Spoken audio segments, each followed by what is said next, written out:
Hello guys, good morning सगळ्यांना. तर आज आपण हा ब्लॉग अशासाठी बनवतो आहे की ऑलमोस्ट आपली PPL जर्नी आज 46 डेज कंप्लीट झाले. खूप चांगलं वाटते की आपण ह्याच्यामध्ये कन्सिस्टन्सी सोडली नाही कोणत्या गोष्टीची.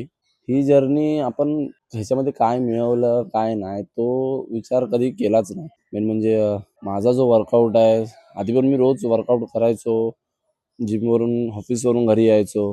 मग कुठेतरी विचार आला की जसा वर्कआउट करतोय तसा व्लॉग सुरू करू, आपलाच व्लॉग जो दुनिया म्हणजे सगळ्यांना बघायला भेटतोय तो खूप चांगला होईल. ॲटलिस्ट 60-70 जणांपैकी जर 10 जण तरी माझा व्लॉग बघून वर्कआउटसाठी इन्स्पिरेशन घेत असतील किंवा मोटिवेट होत असतील, कुठेतरी मला असं वाटेल की 100पैकी 100% मी माझा प्रयत्न दिलाय आणि तो कोणाला तरी यूज झालाय. सो आज 46 डे कंप्लीट झालेत PPL ला. चांगलं वाटतंय खूप. डे 1 पासून जर मी माझी जर्नी बघता आज 46, तर ह्या स्प्लिटपासून मला खूप फायदे झालेत. डे 1 ला जी फिजिक होती, आज 46 डेज जेव्हा 50 कंप्लीट होईल ती फिजिक जर मॅच करायची झाली तर मसल मास, गेन झालेलं वजन, जी माझी साईज बिल्ड झाली आहे, जे लोकांकडून प्रेम भेटत आहे ते खूप चांगलं आहे. आज मी सांगायला काय आलो आहे, माझं ब्लॉग करायचा मोटिव्ह आजचा काय आहे, तर हा ब्लॉग आपण ह्याच्यासाठी बनवतो आहे. PPL डे 50 झाल्यानंतर काय, खूप फ्रेंड्स आणि रिअली जेन्युअली फॉलोअर्स आहेत ते की PPL डे 50 झाल्यानंतर काय, सगळ्यांना हेच सांगायचं आहे. आज PPL डे 46 आहे. PPL डे 50 जेव्हा कंप्लीट होईल त्यानंतर एक नवीन स्पीड आपण चालू करणार आहे. ती माझ्या लीन मसल बिल्डिंगसाठी उपयोगी राहील आणि खूप फायदेशीर ठरेल. तर सर्वात आधी आपण आता जिमला जाऊ, जिम वर्कआउट करू. वर्कआउट करून झाल्यानंतर मी तुम्हाला एक्सप्लेन करतो की ती स्प्लिट नक्की कोणती आहे आणि त्या स्प्लिटचे फायदे काय काय असतील.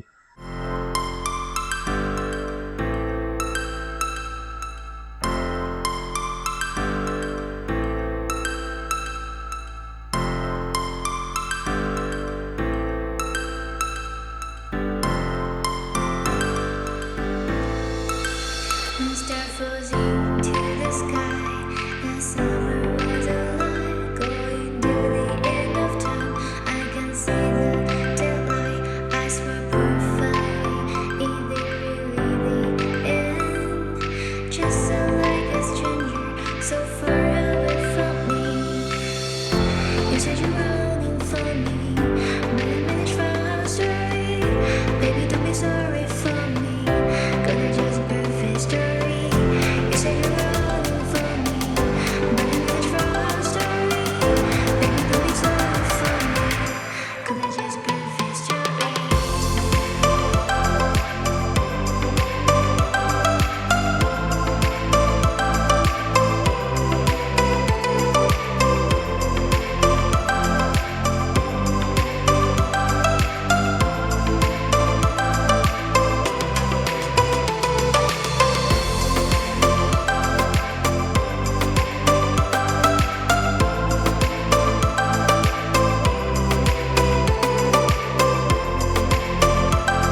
तर हा होता आपला PPL डे 46चा बॅक वर्कआउट. PPL डे स्प्लिटमध्ये असं जाणवलं मला की व्हॉल्यूम जास्त पडतोय आणि फटीक जास्त येतोय. जेव्हा पुश डे असतो तेव्हा एकूण मोजायला गेलं तर 7 ते 8 एक्सरसाइज होतात. म्हणून मी विचार केला आहे की PPLची 50 डेज कंप्लीट झाल्यावर 4 डे स्प्लिटवर. मेन म्हणजे सवाल असा की 4 डे स्प्लिट म्हणजे काय. 4 डे स्प्लिट म्हणजे 4 दिवस वर्कआउट आणि 1 दिवस रेस्ट. 1 दिवस रेस्ट म्हणजे 4 दिवस फोकसफुली ट्रेन करायचं आणि 1 दिवस रेस्ट म्हणजे आपली प्रोग्रेस पण छान होईल आणि आपली रिकव्हरी पण मस्त होईल. प्रश्न असा की या स्प्लिटला म्हणायचं काय. आता आपली लीन बल्किंग चालू आहे, म्हणजे ना आपण पूर्ण बल्किंग फेजला जातोय की आपला मसल उतरेल आणि फॅट जास्त येईल, ना आपण पूर्ण लीन होतोय ज्याच्याने आपली साईज कमी होईल. तर आपण लीन बल्किंग करतोय म्हणजे आपलं मसल पण राहील आणि आपली साईज पण थोडा वेळ लागेल पण हळूहळू प्रोग्रेस होईल. सो मी जसा PPL करत होतो तसा या सिरीजला नाव ठेवलंय मी लीन मसल 4DS. तर आपल्याला आता लीन बल्किंग करायचं आहे. फॅट कमी असून आपल्याला मसल बिल्ड करायचं आहे. तर ह्यासाठी आपल्याला स्प्लिट तर चेंज करणं हा एक स्मार्ट मूव आहे, पण त्याच्याने आपली ट्रेनिंगचा जो व्हॉल्यूम आहे जो आता मला तर वाटतो की हाय आहे. PPL डे स्प्लिट खूप चांगली आहे, पण हर एक मसल, मला असं वाटतं, माझं ओपिनियन आहे की हर एक मसल जर ट्रेन करत गेलो तर वर्कआउटला मे बी दीड तास पकडता येईल. तो पण खूप जास्त आहे. माझं म्हणणं आहे की तासभर तरी वर्कआउट म्हणजे वेट ट्रेनिंग केली आणि ॲटलिस्ट 20-30 मिनटं कार्डिओ. सो असा 1.5 तास कारण की मी एक ऑफिस बॉय आहे. तर ऑफिस